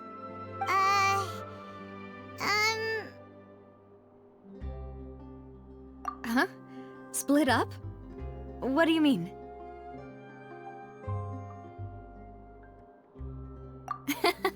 Just as expected of my partner. Since this is a trial about the serial disappearances case, the culprit's attention will be focused on Irenaeus, leaving his home base wide open. You're right. This is our best opportunity. All right then, let's do this. I'll stall them at the Opera House and charge Marcel as the true culprit.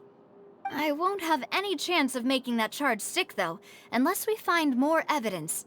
It'll be up to you to make it back in time and hand the decisive evidence to me. We'll help you, just like you helped us in Linny's trial. Demoiselle, please allow us to accompany you.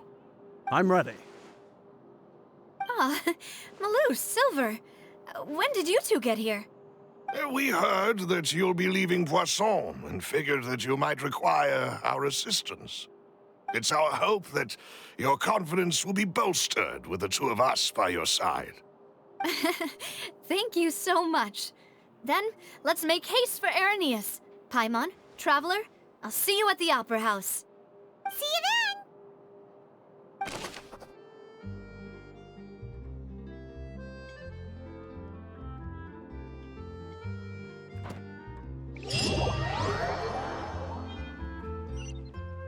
Now that Navia has set out for Irenaeus, we should also get going. The location has already been marked on the map, so let's head over.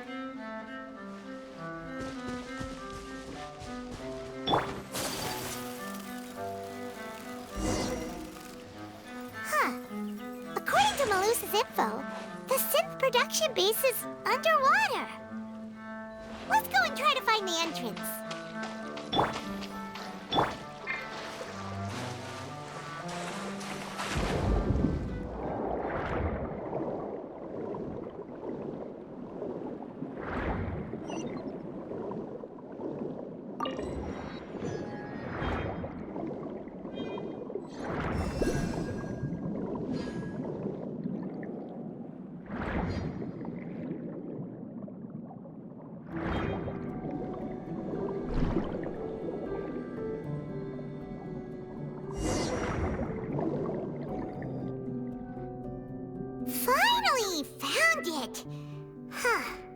So this is the entrance that leads to the synth production base.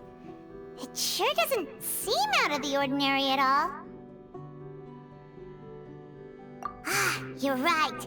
An important place like this is bound to have a ton of protective measures and mechanisms. Navia's probably arguing up a storm right now to stall for us.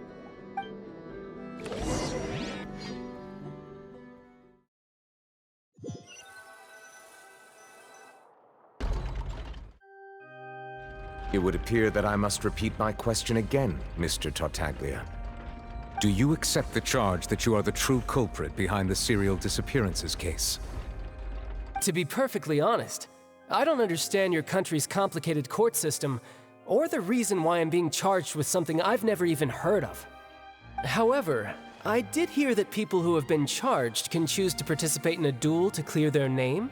Is that right?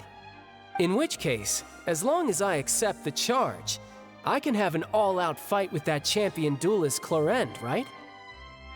I've got to admit, that's one of the most enticing offers I've ever received. When I privately sparred with her last time, she was obviously holding back. Real disappointing. Hey! Don't you understand? You're currently the prime suspect for a major case. This isn't the place for you to be looking for fights. Oh? Sounds like the Hydro Archon wants to lecture me on the ways of the Opera House. Then why don't you duel me too? I'm the kind of student that learns best in the heat of battle. No. That's not what I meant. Alas, it would appear that communication with the defendant is going poorly, and we have made very little progress. In that case, let me explain everything from the very beginning again. The goal of this trial is to determine the culprit behind the serial disappearances case. That case had nothing to do with him. You've got the wrong man. Huh? What's going on? Why is she interjecting again? I told you it couldn't be one of the Fatui Harbingers. Miss Navia, this is the second time you've interrupted the court proceedings. I only tolerated your behavior last time because you were able to provide the court with a key eyewitness. But that was an exception rather than standard court protocol. I can very well charge you with contempt of court for your interjections. Oh, please. Did you ever think I had any respect for this place's pointless theatrics? We can put that discussion aside for now. I'm not here to argue with you. I'm here to charge the true culprit behind the serial disappearances case.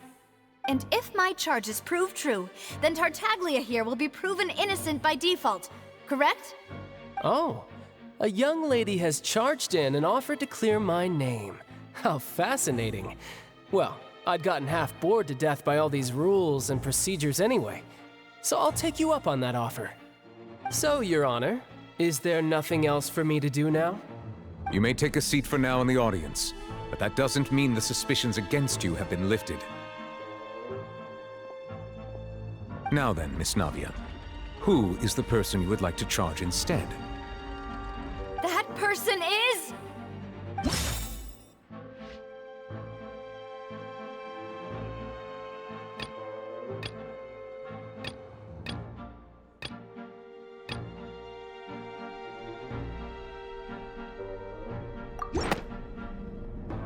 Marcel, the head of Confrérie of Cabrières! Huh? What confrérie? Never heard of them in my life. I've heard of them, but weren't they Spina di Rosula's sister organization? Oh, is this going to be a friends to enemies type situation? Please let me remind you, Miss Navia, that charging someone is an incredibly serious matter. Committing to the charge also means taking on the legal responsibilities associated with it. And if the charge fails, depending on the circumstances, you may also be charged with the crime of making a false accusation. Knowing this, do you still wish to charge this man? Yes, I do. In that case, I declare the charge to be valid. Miss Navia and attorneys, please take your places on the court.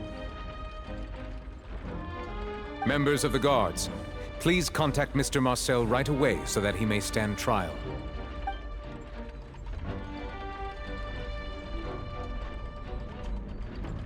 Mr. Marcel, You will not require an attorney. Is that correct? Apologies. It all just happened so quickly. I still haven't figured out what's going on. I think an attorney won't be necessary. This is probably just a misunderstanding between me and Navia. Very well. In that case, since both sides have now arrived, Miss Navia, please present your charges.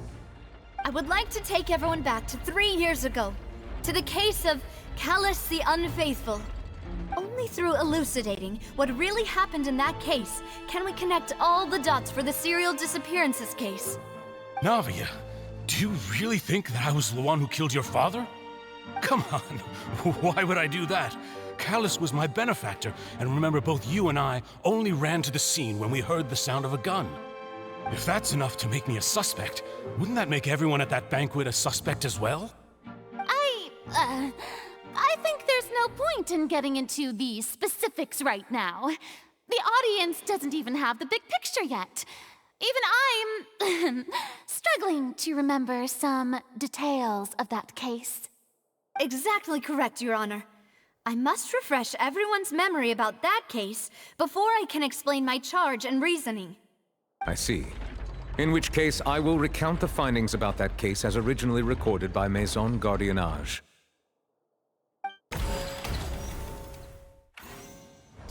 On the day of the murder, Spina di Rosula hosted a large banquet in a countryside estate owned by the Confrérie of Cabrières. During the banquet, all attending guests heard 2 gunshots from the courtyard. When the guests arrived at the scene, they found the primary suspect, Callus, holding a gun, while his acquaintance, Jacques, lay dead from a gunshot wound. The guards' investigation did not recover any other firearms from the scene. As a result, they concluded that the suspect's first shot must have missed, while the second must have taken Jacques' life. The suspect did not dispute this conclusion, and also declined to defend himself in court. Instead, he chose to prove his innocence through a duel. Callus was defeated by champion duelist Clarande in the ensuing duel, and soon succumbed to the injuries. These are the known facts about the case.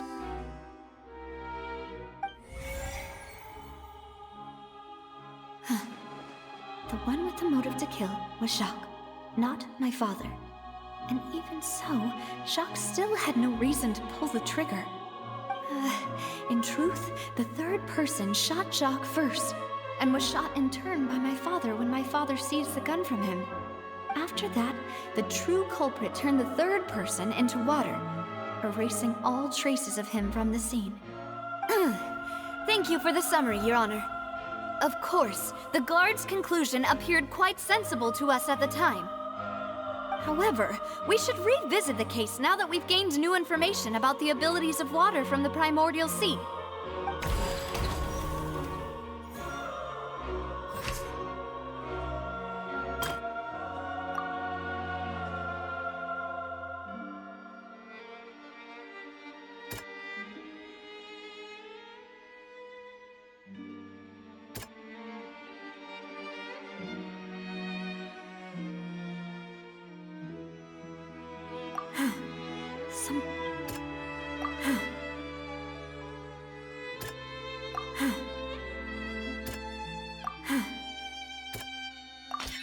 The testimony of the victim's family confirms that Jacques had thoughts of assassinating Callus when he set out for the banquet. However, in the end, he reconsidered, and instead shared everything with Callus, hoping to seek the latter's protection. Unfortunately for Jacques, the true culprit had already considered this possibility, and had sent out another assassin.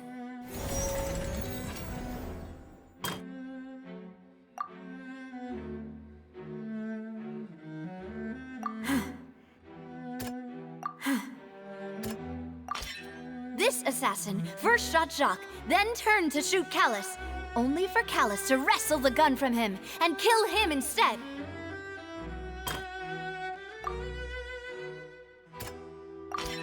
A pile of clothing was found at the scene.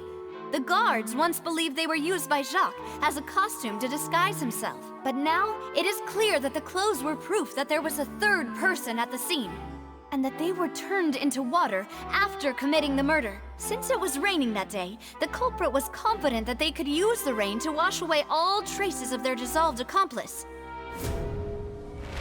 Realizing this, the true culprit caused the hired assassin to dissolve into water, leading everyone to believe Callus was responsible for Jacques' murder. This is the true version of events.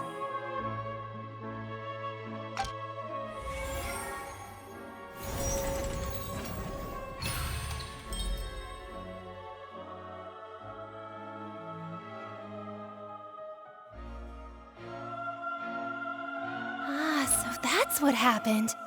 Wait, you're telling me something as dangerous as water from the primordial sea has been used for all these years? What a great theory. It also explains Callus's and Jacques' respective motives. I guess they didn't shoot each other after all. Mr. Marcel, you are the one being charged with the crime. You should provide a rebuttal if you wish to prove your innocence. Ah, but I think I agree with everything Navia just said. In fact, there was nothing in her speech that directly implicated me. Then, may I ask some questions? In my opinion, we primarily need to determine two things. One, do you have the evidence to back up your claims? I'm afraid not. At least not at this very moment. Boo! If you don't have any evidence, you should just go home!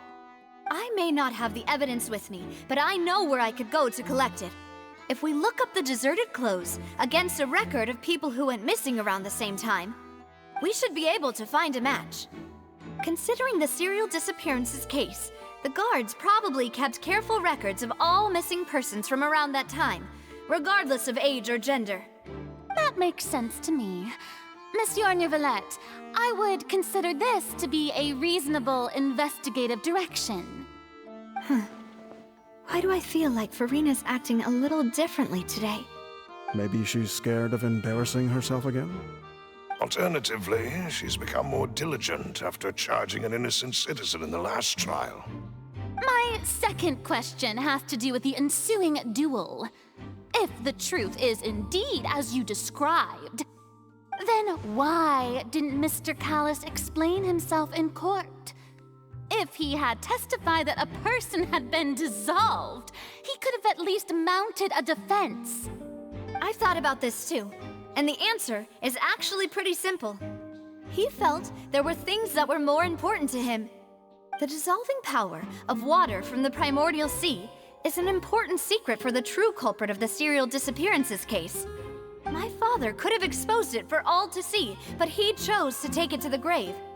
At that time, Spina di Rosula was in dire straits, and his reputation had already been shattered. He had no guarantee that going forward with the truth would allow the culprit to be brought to justice. What was certain, however, was that it would paint a gigantic target on my back.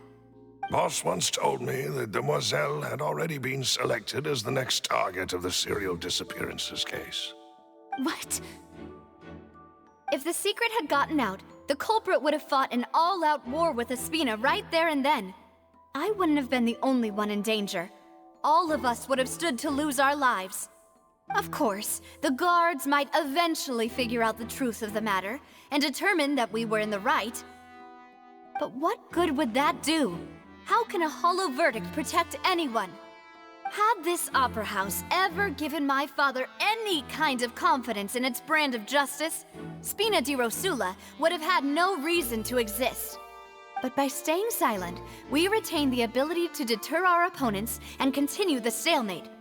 I was able to become Spina di Rosula's president, which made me harder to target, as well as giving me more time to grow and learn. And once I have figured out the truth and stepped up to the challenge, I will do what this opera house cannot, and restore my father's truth and honor back to him. So, you mean to say, your father intended to die in the duelist's ring? That's right. Do you have any proof? Of course. All you need is to ask his opponent, Clorand. I don't need your apology, your guilt, or your support from the shadows. You don't have to do anything for my sake. But since he entrusted his will to you, Clorand, you should tell us the truth about his sacrifice.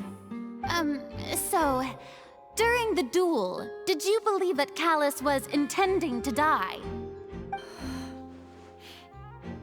Yes, I did. As a champion duelist, I've fought many battles and taken a countless number of dishonored lives.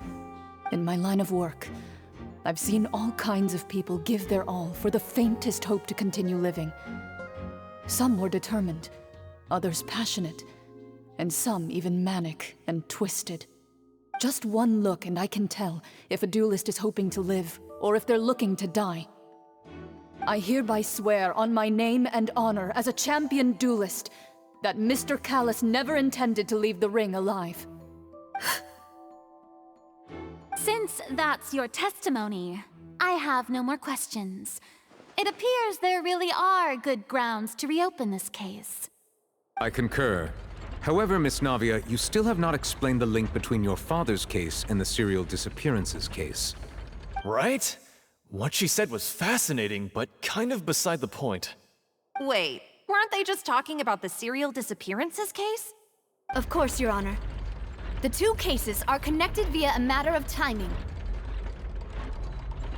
In my father's case, the culprit intended to kill both Jacques and Callus. As a result, they planned to act after hearing 2 gunshots. And at the end of Linny's trial, the culprit also only dissolved the victim in front of everyone because they realized they were at risk of being identified. The culprit could only time their actions so precisely if they were already at the scene. Coincidentally, Marcel attended both the banquet and the trial. So that's why you suspected me. Even after hearing your reasoning, I still can't help but find it a little preposterous. I'm used to it, though. You've always been an impulsive and sentimental child, Navia. It's one of your most endearing traits. No need to appeal to pathos. I won't try to refute your points one by one, but even if everything you just said was true, can you prove that I was the only person present at both events? On top of that, does a person have to be physically present to control the timing? Can't someone remotely monitor the place? Don't know what she can say to that. I know that even with that, you might still think you can reduce the list of suspects with some further investigations until I'm the only one left on the list. Alas, who won't feel at least a little hurt by an accusation of murder from a girl you see as your own daughter? But if I were to dismiss this completely, you'd also think I'm not being considerate of your feelings. Ah well, let Uncle Marcel teach you another lesson. Do you know what the biggest flaw in your reasoning is? I suppose you're gonna tell me anyways. It's timing again. I'm a businessman by trade. From that standpoint, there's no reason for me to kidnap young women. It's a high-risk action with nothing to gain. In addition, I left my home in Snezhnaya when I was young to come to Poisson and work in some trade. My business only thrived when I received Callus's patronage. But the disappearances began before I ever stepped foot in Fontaine. I do apologize, demoiselle. This was my mistake. No, it's not your fault. I'm sure he had come prepared. Is there anything else you'd like to say? Would you like to check the date of my first business license against the first known case of the serial disappearances? You can also take a look at my border entry records, or ask my friends and family when I left Snezhnaya for the first time. Could those records and testimonies do something to appease the unspeakable anguish in your heart? Seems like she got the wrong guy. At this rate, Navia will be convicted for falsely accusing him. I think you've done a superb job of dissecting your father's feelings as he neared the end of his life. But aren't you going against all of his wishes and expectations right now? He wished for you to become more rational, collected, and conscientious, instead of dwelling only on your own feelings. Once you've learned to be more considerate of others' feelings and to stop rushing headlong into things, you'd have met most of his expectations. This isn't just about me, and it never has been. The biggest difference between me and the rest of the victims is that I still have the ability to search for the truth, while that same agency has long been taken from them. The people whose families were destroyed by synth abuse, the people who lost their loved ones to the serial disappearances, and the people who suffered tragic ends due to their sense of justice. Many people's images are flashing before my eyes. I'm sure some are coming to those of you in the audience as well. And whose image do you see, Marcel? Is it a man named Vacher? Huh. Oh, so you do know that name. I'm merely surprised you'd suddenly say the name of someone I've never even heard of. I was waiting for you to say that.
Oh!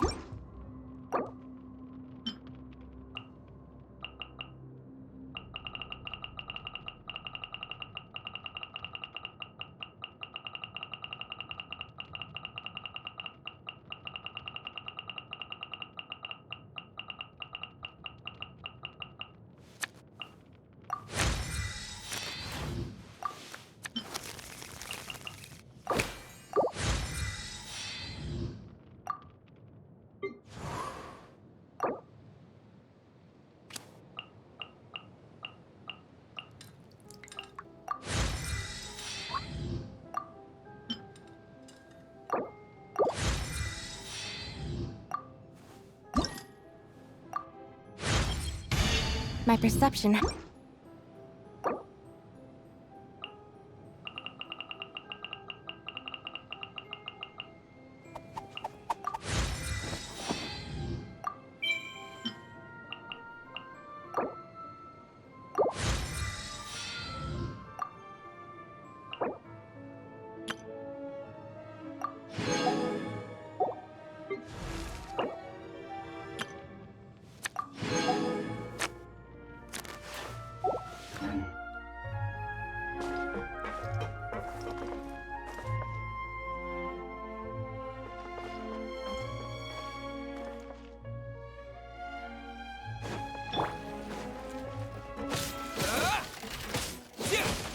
Let's dance. One with nature. Fallen leaves. Adorn my water jet! Whirling snow. Wind strike.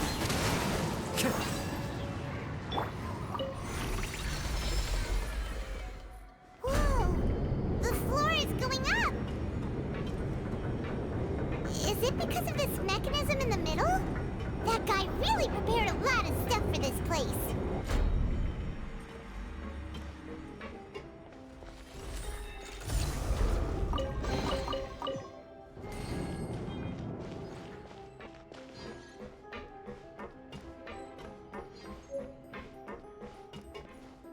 Paimon thinks we need to go up, but Paimon doesn't see a way.